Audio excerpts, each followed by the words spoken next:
grace so that we can run on a little bit longer, empowered by your love, your strength, and knowledge to help us face the challenges that have challenged our mental health.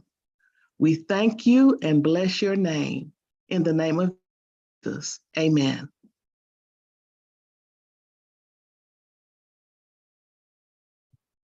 Greetings to the ladies of Delta Sigma Theta Sorority Incorporated, and welcome to the members of our community.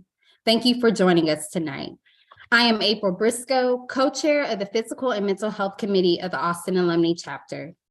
And I have the pleasure today of introducing a fellow classmate and friend, Iris Button, school counselor from Taylor ISD.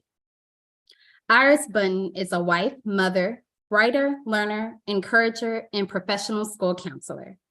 Iris earned a Bachelor of Science in Applied Learning and Development from the University of Texas in Austin and a Master of Education in School Counseling from Lamar University. She is in her 8th year as a professional school counselor. Before transitioning into school counseling, she was an elementary teacher for 7 years. She strongly desired to primarily focus on students' emotional needs and mental health. She noticed there was a need in this area, so she decided to make the transition.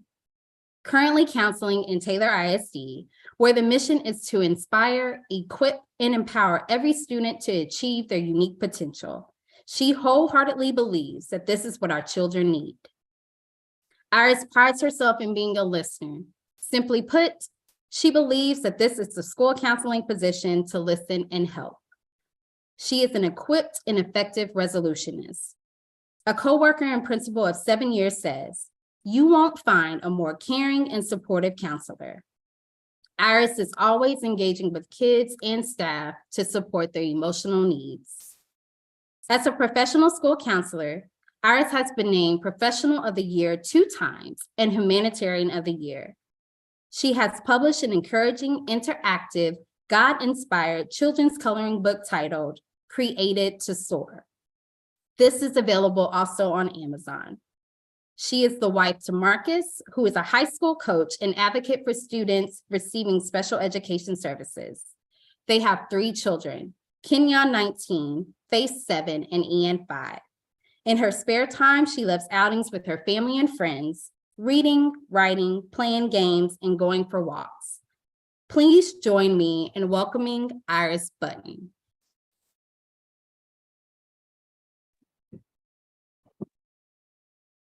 Good afternoon, everyone. I am very excited to be meeting with you all and presenting to you all tonight.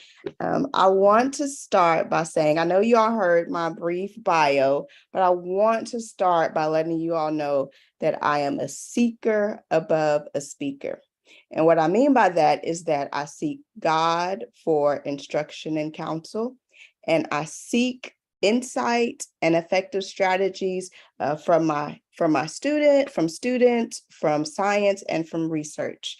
I believe that a teacher must be a student first. I believe in the quote, "We must seek to understand, then to be understood." I've been learning about children with children for at least the past 20 years. I started in high school. So my main priority is seeking so I can help.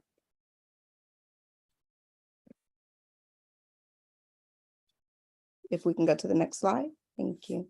So for tonight's presentation, the title is Healing Aftermath, Support for Parents and Teachers. The goals that I have for us tonight is to review some good mental health information. I hope that you all leave with new knowledge, talking points, strategies, and resources. My focus for tonight is on general mental health. I'm not focusing on mental illnesses tonight. That's actually out of my realm. And I want to know who I'm speaking to.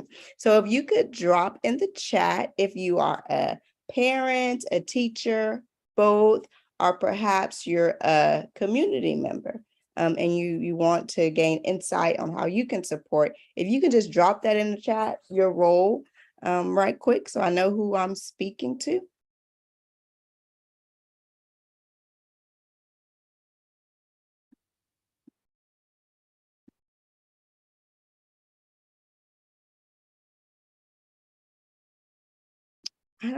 I can't see, but we're going to go ahead and move on. I do want to give big kudos to parents and teachers.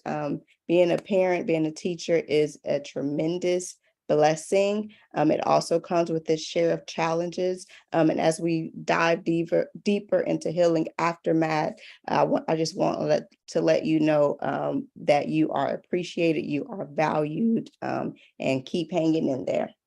Okay, next slide.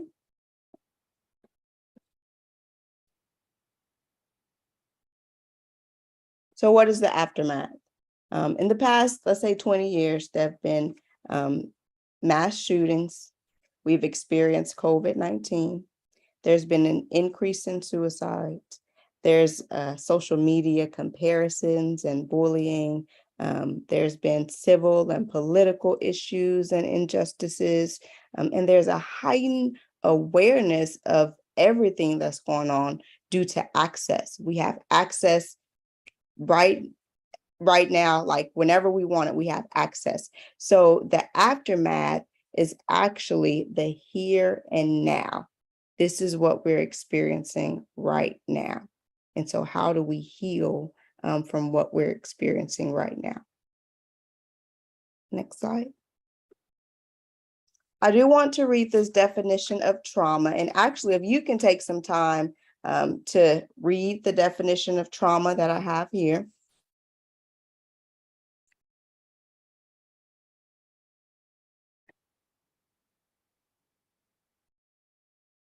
If we notice in this definition of trauma by the Trauma Informed Care Implementation Resource Center, that trauma includes the exposure to an incident. So simply being aware about an incident could result in adverse effects on our, as you see, on our mental health, our physical health, our social health. So simply being aware could result in trauma. Next slide. Before we dive a little bit deeper, I want to read this quote by Hannah Sheldon Dean of the Child Mind Institute. She says, minimizing the impacts of trauma on children requires not just prevention and intervention on an individual level, but also a commitment to making sure that all families and communities have the resources and support they need to raise healthy, thriving children. So I want to take the time to thank the Deltas. I want to take the time to thank the Physical and Mental Health Committee. Thank April and Courtney, who has been working closely with me.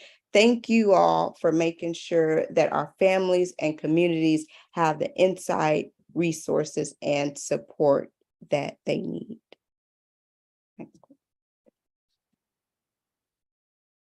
It is so important that we have hope and belief in this generation.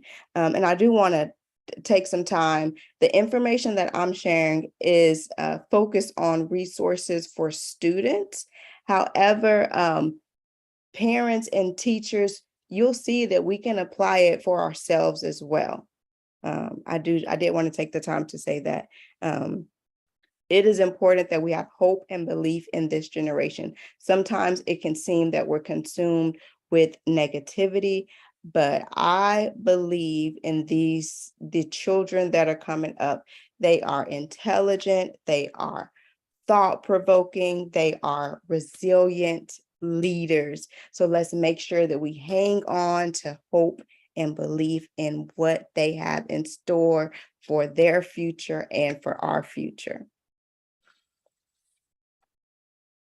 So our children want connection, they want to be listened to, and they want to be believed in. When we think about healing, we must be intentional. So when we think about our physical health, we know that we have to exercise. We know that we must eat right. We know that it takes work in order to be physically healthy. It takes the same amount of work in order to be mentally healthy. We don't expect to just physically be in shape, but sometimes we expect to just mentally be in shape. But we have to be willing to put in the work, especially when we think about the aftermath, where we are here and now, because of the trauma, because of the exposure, because we know about it all every day. We must be intentional about taking care of our mental health.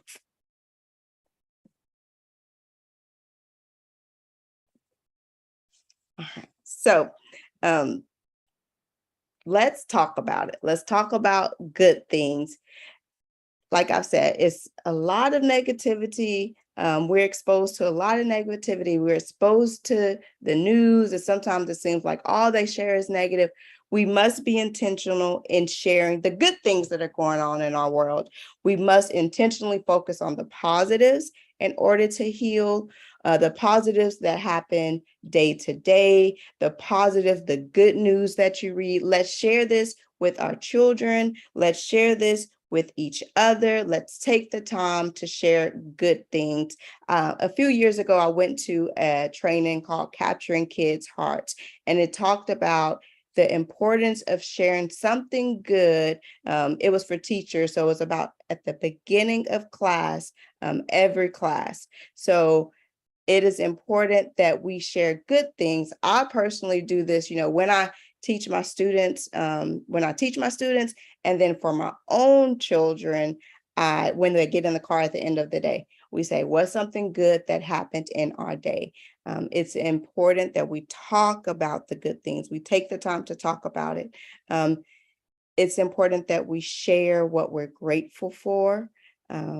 Gratitude helps us have a positive attitude. Research and science shows that recognizing positivity increases serotonin and dopamine, and it makes us happier.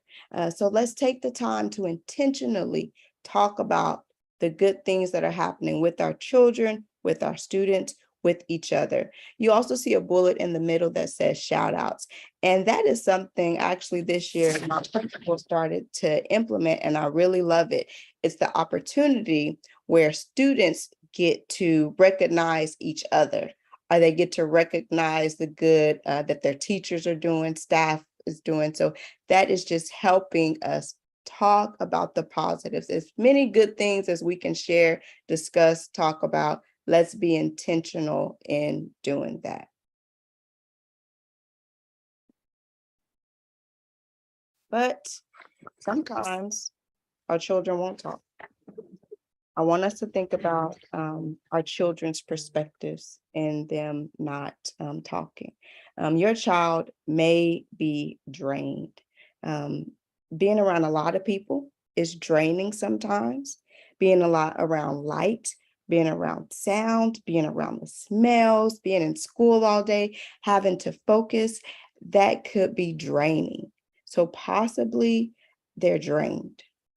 I also want us to think, is it a safe place? Is it a safe place to communicate what they're thinking, what they're feeling, or are there other people around? That's what I mean by that. Is it a safe time to talk? Is it a safe place? Do they feel comfortable?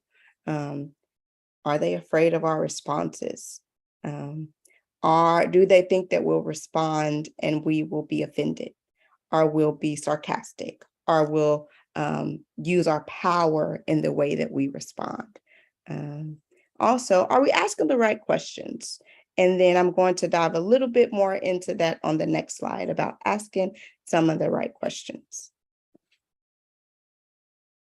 So our children want to be connected, and conversations create connections. And so a couple of different options, and these are just a few options on how to have these conversation starters. One, we can keep it light and give choices, such as, would you rather? Would you rather play basketball, or would you rather paint? Just to get their likes, just to get some of what they're thinking. We can also do scale questions. On a scale 1 to 5, how much do you like going out to eat? We can also do some guess who questions. So if it were in a family, if in a classroom, guess whose favorite movie is Love and Basketball? Well, so just keep it light. It doesn't always have to be heavy, but it's a way to connect and have conversations with our children and even with each other. And then we can dig a little bit deeper. And so these are just a few examples. So if you could make 3 family or school rules, what would they be? Just to get a little bit of insight on how they're thinking and how their brains are working. What are some things that you don't need, but you're really happy to have? And did you have a chance to be kind to anyone?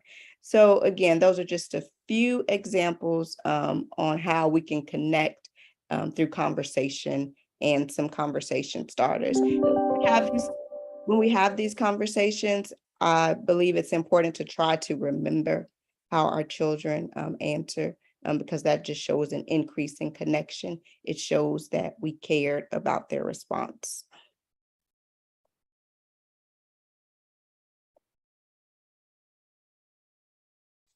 So in addition to being intentional and focusing on the positives, focusing on the good things, in addition to connecting through conversations, it is so important that we focus on strengths. We consistently focus on strengths.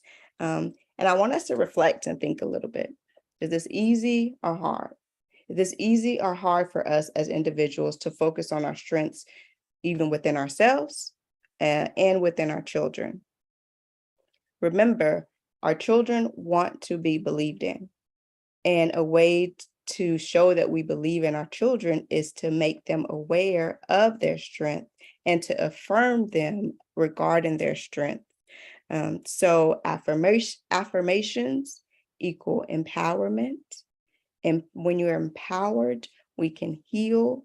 When we're able to heal, we can have good mental health. And so just kind of think about it, and let's do a little bit of reflection. How often do you intentionally affirm yourself?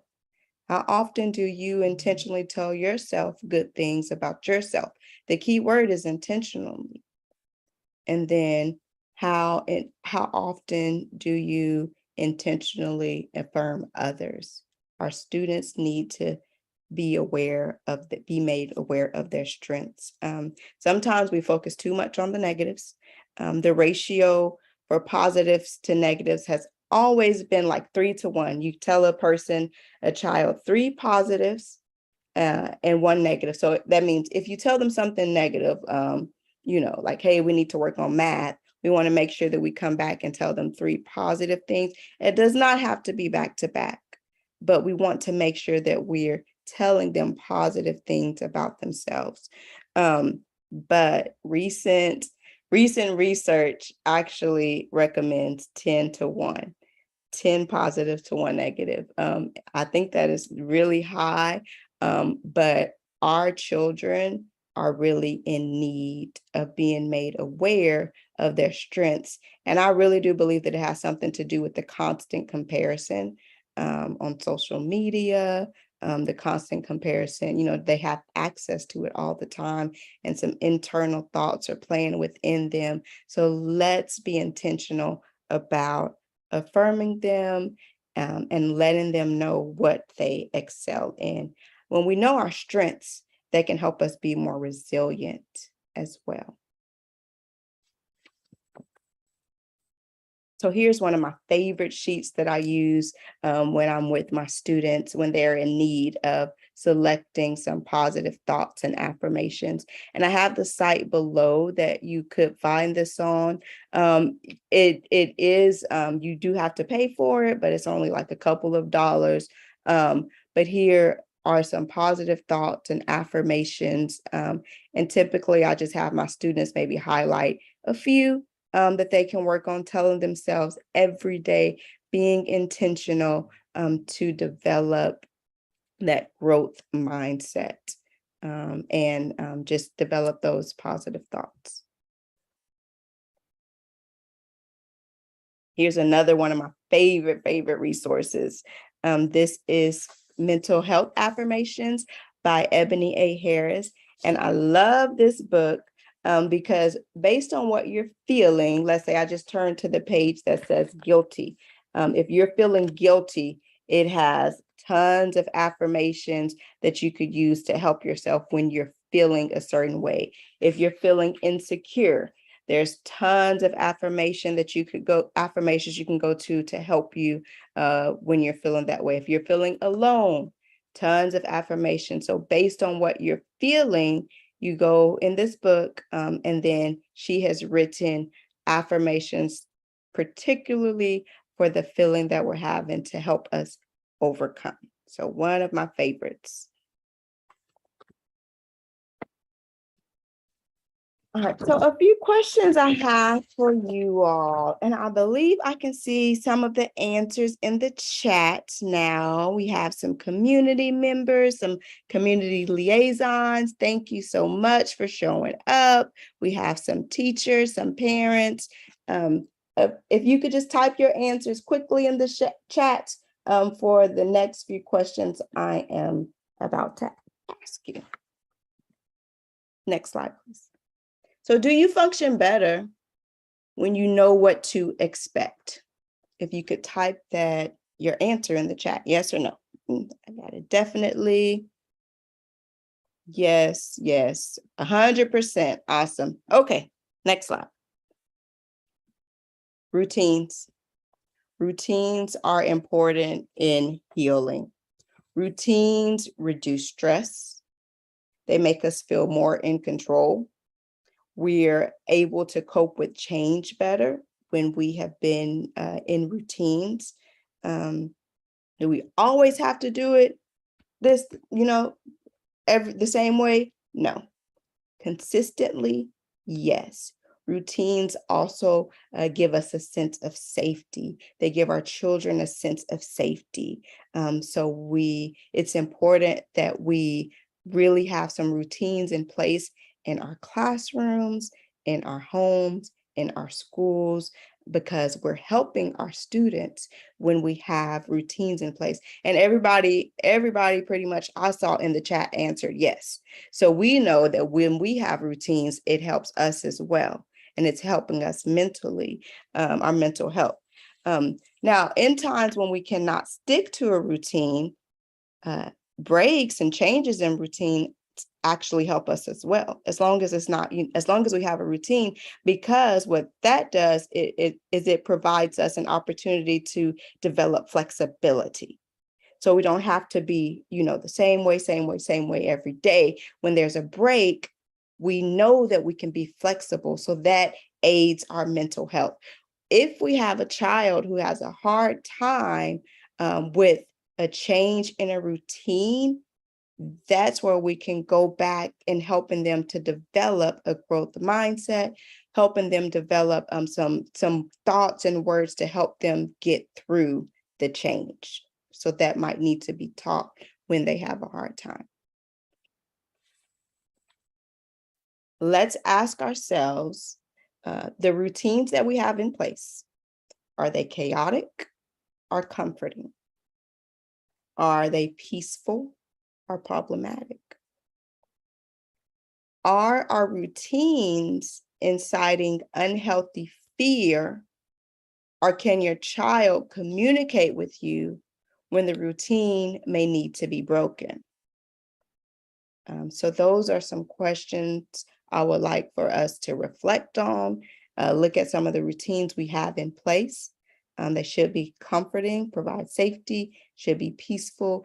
And when our child needs to change the routine, they should be comfortable sharing with us that there needs to be a change.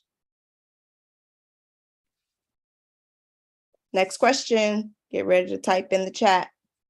Do you function better when you are given a voice and a choice? Yes, absolutely. Yes, we do. Yes, we do. All right, next slide. So our students, just like us, need autonomy. Our students, as I said at the beginning, towards the beginning, they want to be listened to. When we give students their choice, it shows that we believe in them to make decisions. Now, they are children. They don't get to make all their choices, right? We don't get to make all our choices either. They don't get to decide on everything. And sometimes a child can feel like they don't get to choose or decide anything. In these moments, when you know that your child or your students have a choice, it's important that you communicate with them, that you make them aware, hey, I let you choose. Like, for instance, I often let my children choose what they want for breakfast. Okay. So I'll remind them, hey, I'll let y'all choose breakfast. In my classroom, when students would come, I would let them choose where they sat. Does your style have to be like mine? No. Okay, you could have assigned seats, but as long as we give our children some opportunity to, I saw someone write, to be creative, to choose, to make some decisions on their own. When we do this, we are helping their mental health. We are helping them heal because we're showing that we trust them. We're showing that we believe in them. Next question.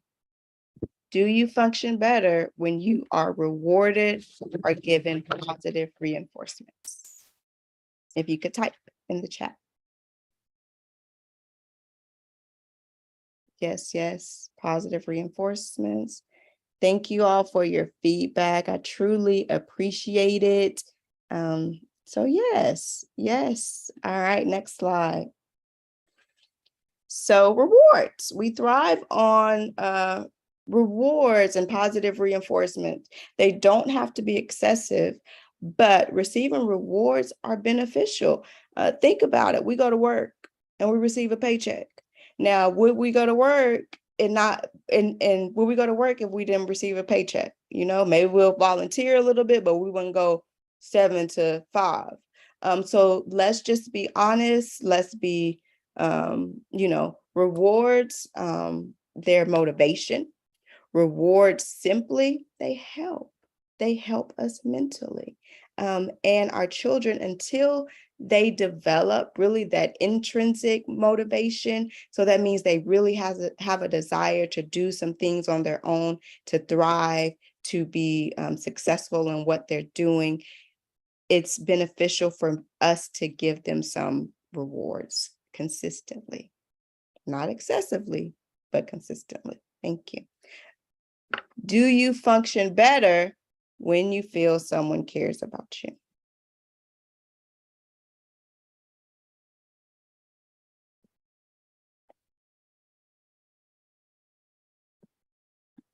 Okay. Yes, very much. I see lots of yeses.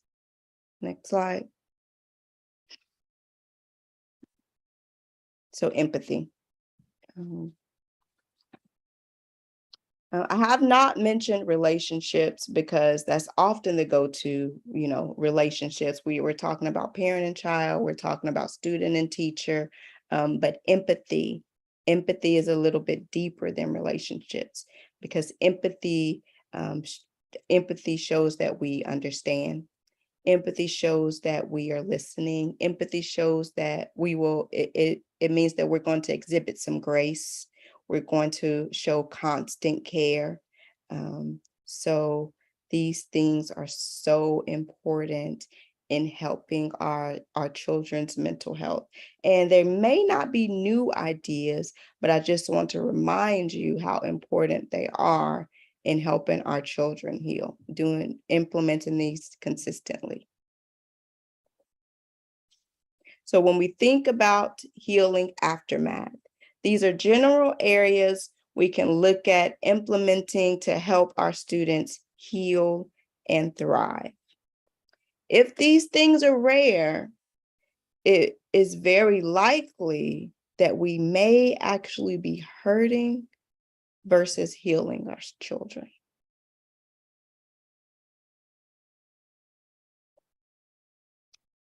Another aspect I want us to look at is reconnecting.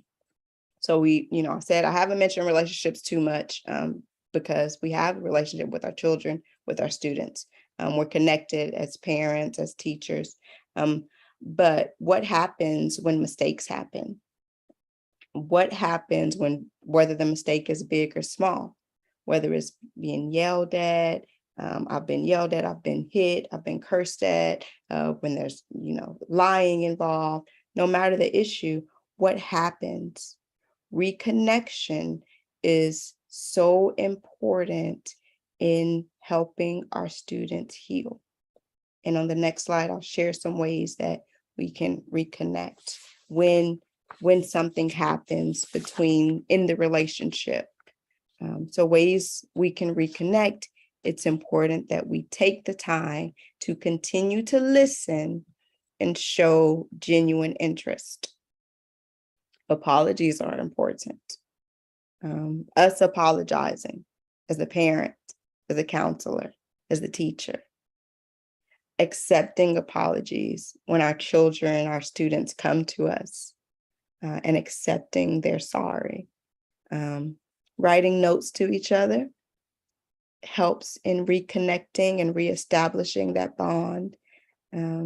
Giving chances, continue to give chances because they're children. And then be open to mediation and therapy. And this is a big one because unfortunately, I've had adults not open to mediation with the child. And if we're talking about healing and helping, we have to be open to doing our part and being open to a mediation session with the counselor, with the therapist, and just helping reconnect. I read a quote that said it's not so much about connection, but what happens when a breach is made, we need to make sure that we reconnect. We take the time to reconnect with our children. Next slide. Okay. A key part of healing entails implementing coping skills, calming skills, processing skills, implementing self-care, social skills. Now, sometimes these things come naturally, and sometimes we have to learn. So for some students, for some children, they may know how to do these things, okay? But sometimes we have to teach our children. Sometimes we neglect teaching our children how to calm down, how to process, how to take care of themselves, how to interact socially, but we just expect them to know. I'll share myself as an example. I used to have panic attacks, high school, early 20s. And I just think now that I've developed and I've learned and I've grown, and I just think, what if someone taught me how to take deep breaths? It's something that when I was growing up, it wasn't taught. Like we just breathe, right? But taking deep breaths is such a powerful calming strategy that I didn't know even in high school. So sometimes we neglect it. We just expect our children to know, but we have to be willing to model and to teach them. So here are a few, this is definitely not an extensive list, but here are just a few calming strategies that we can model with our children and teach our children. So you all can look at those and read those. Next slide. Okay. Processing, here are a few. Again, it's not an extensive list, but here are a few ways we can help our children model and teach them how to process, how to get those thoughts and feelings untangled. So writing and drawing and using I statements so they can talk about how they're feeling, talk about what's happening, talk about what they need, and then talking with someone helps them process. Helps us process. Here's one thing, yes, coloring. Coloring is good. Here's one thing that I ask of teachers and I ask of parents. Allow access. Simply put, I am here as a school counselor. I am here to listen. I am here to help. And I tell my students, I'm here. I want to make sure you're safe. Okay. I am whatever the students share with me. I'm not going to judge your family. But I want to equip your child. I want to equip my own children with the tools that they need. I want to inspire. I want to empower them. And so I just have an example of my counselor's past, what my students can use. If they would like to come and talk with me, they know the protocol, they know the routine, they rate their issue, and then I get with them as soon as I can. I will say I am very blessed to be in ratio of students to counselor. But there are some counselors who have about 900 students. So is it challenging to get with students? Yes. But if we continue to put some things in place, we are here to help our students, and our students have access to us. And I typically don't have trouble with teachers allowing access. Sometimes parents may not want their child to come meet with me. But again, it's a non-judgmental and a safe place just to give your child another outlet to talk and to help them with their emotions, their mental health, anything they need, pretty much. Next slide. So here's a strategy that I created and I use in my sessions sometimes. And this strategy can be used by anyone. So I really believe that we were created to soar.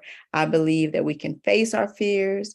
We will overcome obstacles. We will get through. So here's a simple strategy. Just one strategy that I use. Have students slow down and breathe. Then we talk about what options they have. Often they have, you could do A, you could do B, you could do C, you could do D, and some of the options are positive, some of them are negatives, but let's talk about the options that you have when dealing with the situation. And this is a strategy I said I use with my students, but I use this with myself as well. So this is a strategy that we all could use. So slow down and breathe. Realize we have options, affirm ourselves. Let's shift from panic to empowerment. What are we telling ourselves about ourselves, even in a situation that may not feel good? And then we get to respond appropriately, however we decide.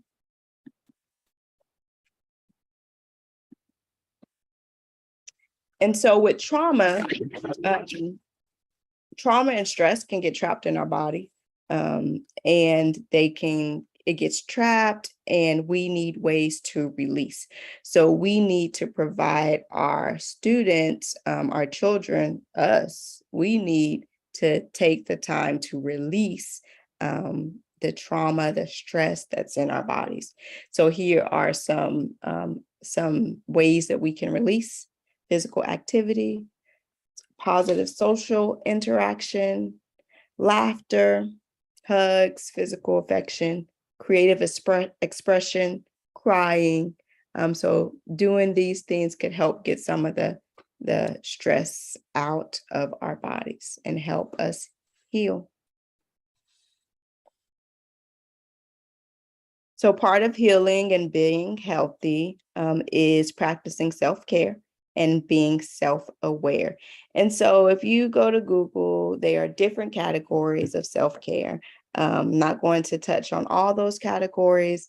When I first began counseling, I would have my students do, what makes you happy? We'll talk about what makes them happy. They would draw or write on this web or list things that makes them happy.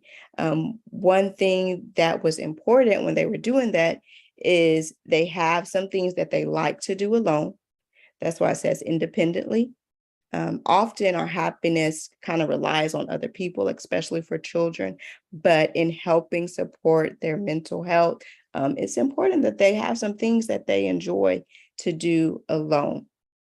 And then when we think about self-care, it's important, what we're doing, is it relaxing? Because some students will say sleep.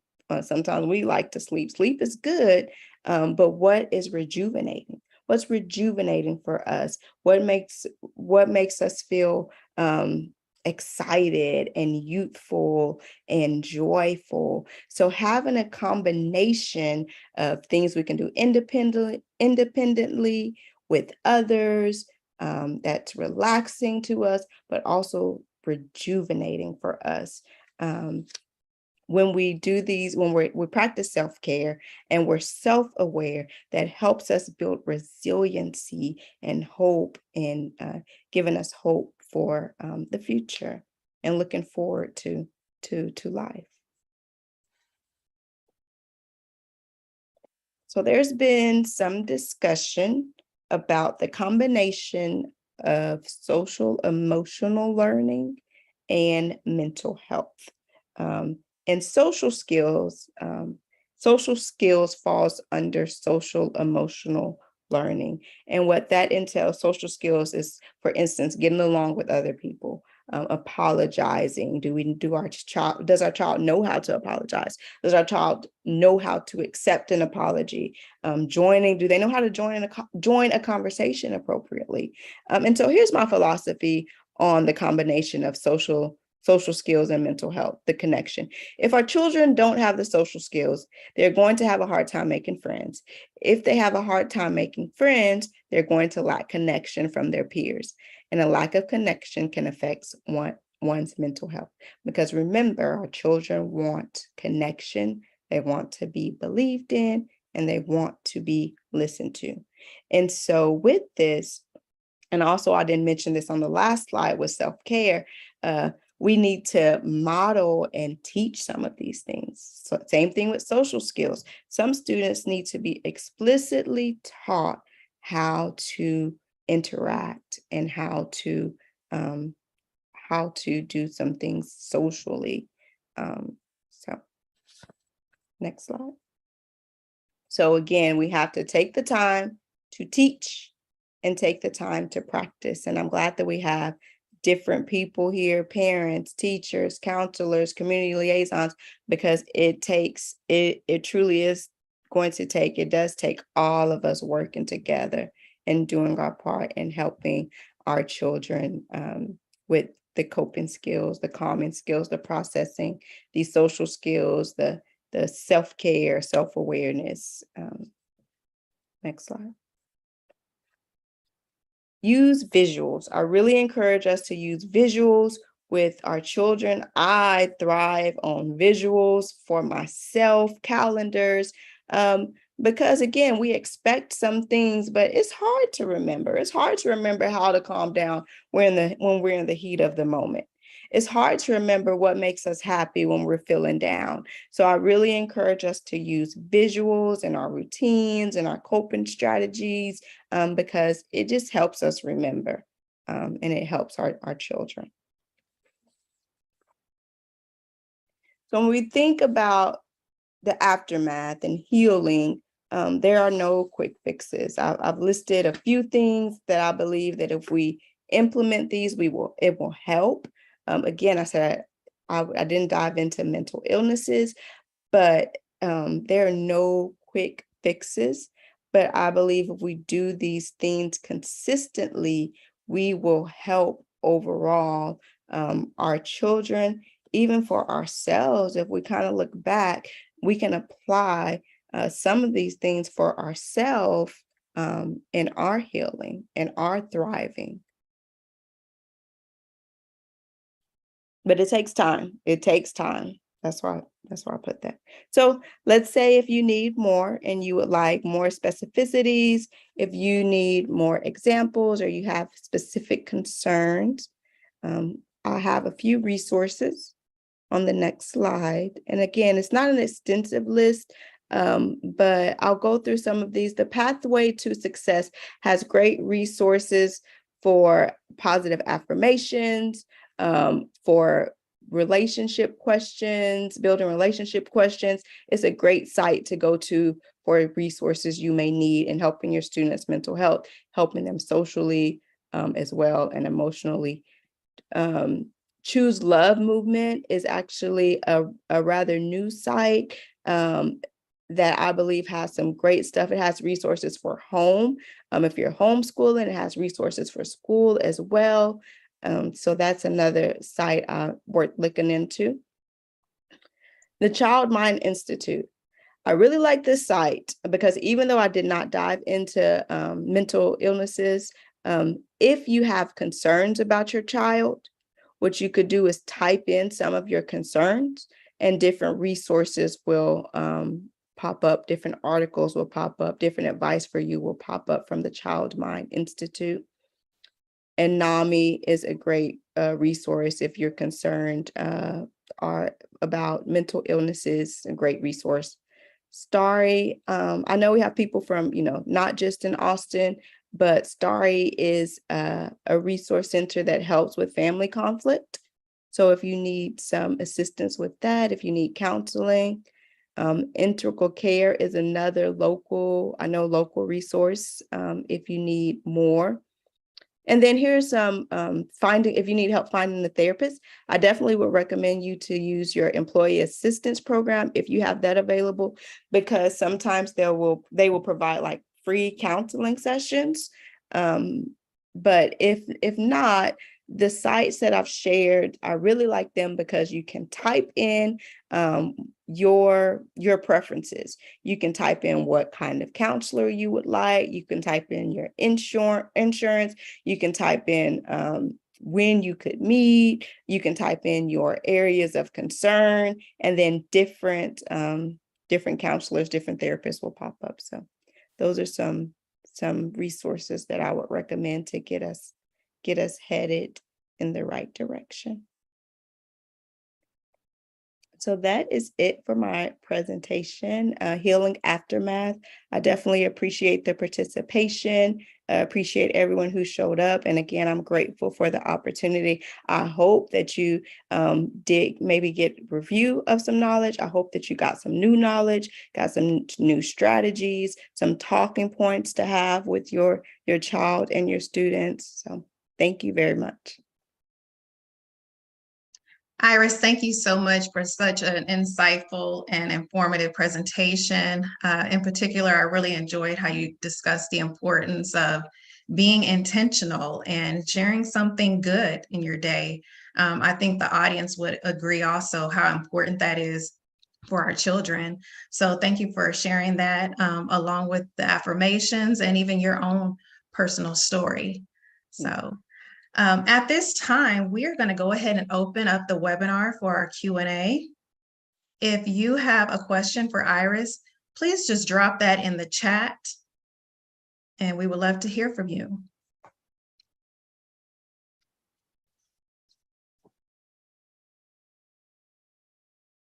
Okay, we have a question from Corey McClure asking, what are ways that you keep your mental health together with the profession of being a school counselor? Okay. Everything I share with you all tonight, I implement it. Like I have positive affirmation cards. And when I'm counseling my students and I'm telling them about it, I go get my cards and I say, this is Miss Button's affirmation for today. I am intentional about doing that. I have a visual of what makes me happy. I have posters posted for myself. So when I shared at the beginning, I'm a seeker, and I really do apply what I'm sharing with you all. Routines are big for me, visuals. So positive affirmations, routines, what make, self-care, taking the time to intentionally plan that, knowing what relaxes me, knowing what rejuvenates me, knowing what I need at that time. Those are some things that I do. Awesome. I agree. Just post it on your mirror when you wake up in the morning, you're brushing your teeth. you know, you can read those affirmations. So awesome. Love it. Thank you. Do we have any other questions in the chat? Okay, Dominique Williams, which frameworks do you use for mental health that supports Taylor ISD's campuses? Well, Taylor ISD, we're growing, we're definitely growing. And we have impact counseling who comes in and helps. We have second step resource, social emotional learning resource that we use to help our students. And we have different resources that we have to help our children, our students. And also we have a question from Theta Ponder. She says, thank you so much. I have grandchildren. Want to know how important do you think viewpoint questions are? I think viewpoint questions are very important because it gets the child's perspective. And then you have the chance to share your perspective. And as I said, our children really want to be listened to. They want to be heard. So, asking them those questions are important. Excellent.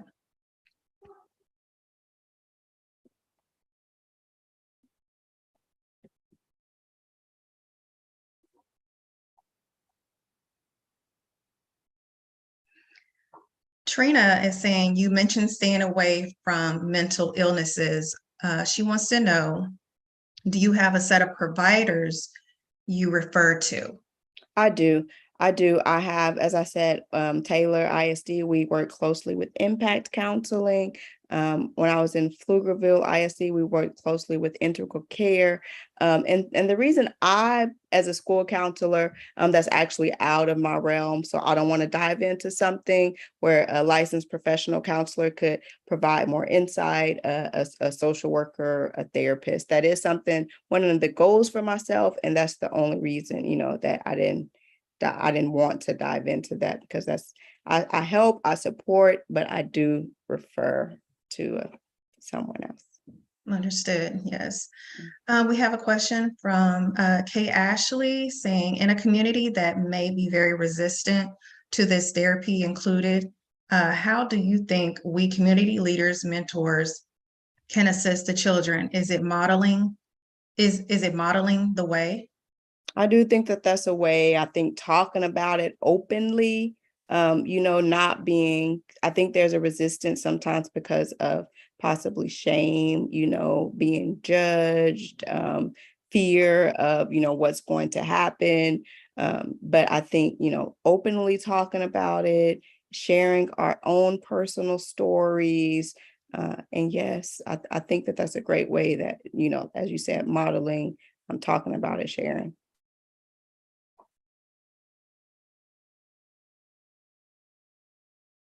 Okay, thank you. Let's see, do we have any other questions?